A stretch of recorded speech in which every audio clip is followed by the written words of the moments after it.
Human experience exists along a spectrum of awareness.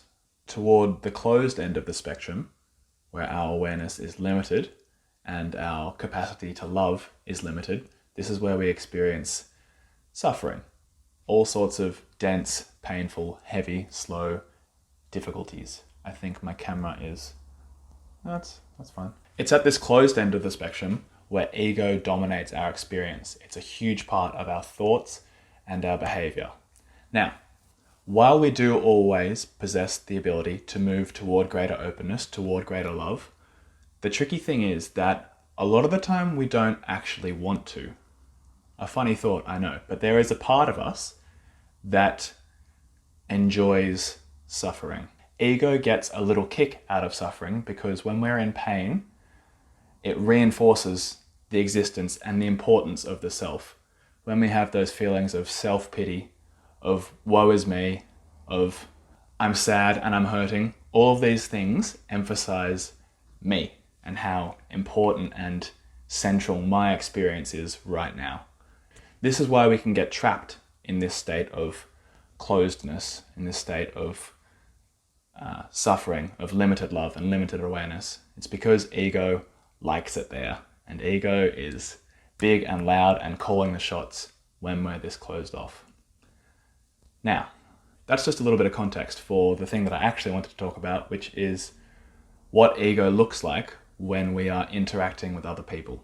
When we are at this closed end of the spectrum, when our awareness and our love is limited and inhibited, and ego is dominant, our interactions with other people readily fits into this model known as the drama triangle. The drama triangle entails three major roles that we play, or we force others to play, when we're interacting with other people. The three roles are the victim, the persecutor, and the rescuer. That's it. When we're interacting with others and we are closed off from love and closed off from awareness, we will conform to one of those three roles, and we will push one of those three roles onto the person that we're interacting with. You'll be astounded to see how often we fall into these three major drama roles. The issue with these roles, much like our self-pity, they serve to reinforce the self. They draw a line between me and you, and they say, this is me, and I'm doing this, and this is you, and you're doing that, and we are opposing forces in this interaction. If I am a victim and you are the persecutor, we're on opposite sides. Even if I'm the rescuer and you're the victim, it still puts you in a role of powerlessness and me in a role of power. These types of interactions are very common for people who have closed and limited love and awareness, and you'll also see it a lot in people who spend a lot of time watching television, spend a lot of time on their social medias, because these forms of media reinforce ego. And as I said, it's a little bit of a trap in that we get a kick out of interacting with people like this.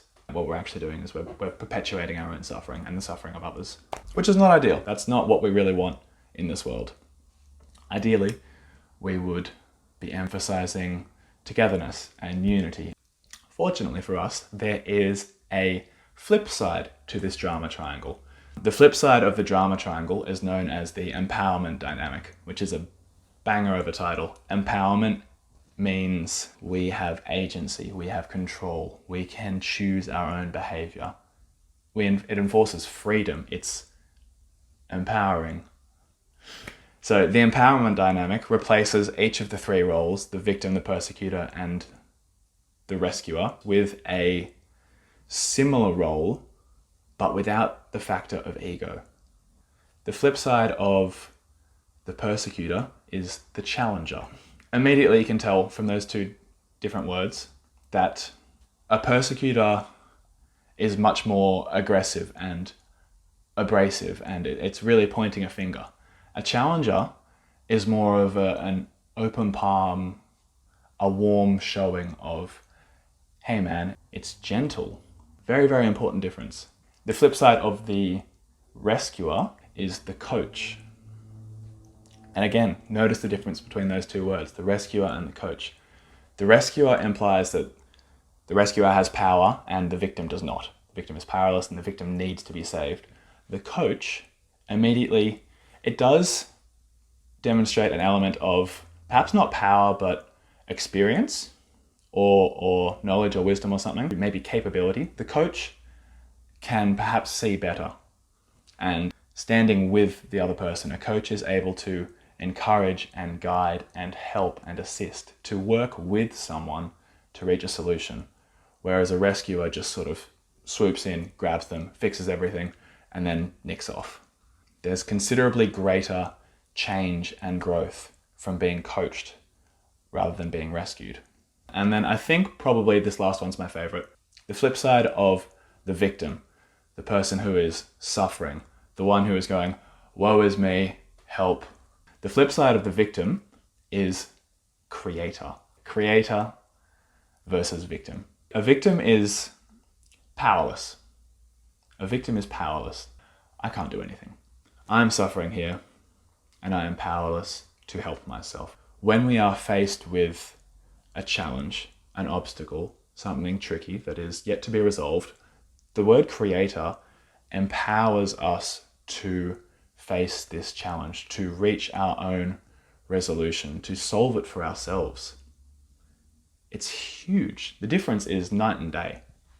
A creator is more readily able to consider their situation objectively and to work toward finding a solution.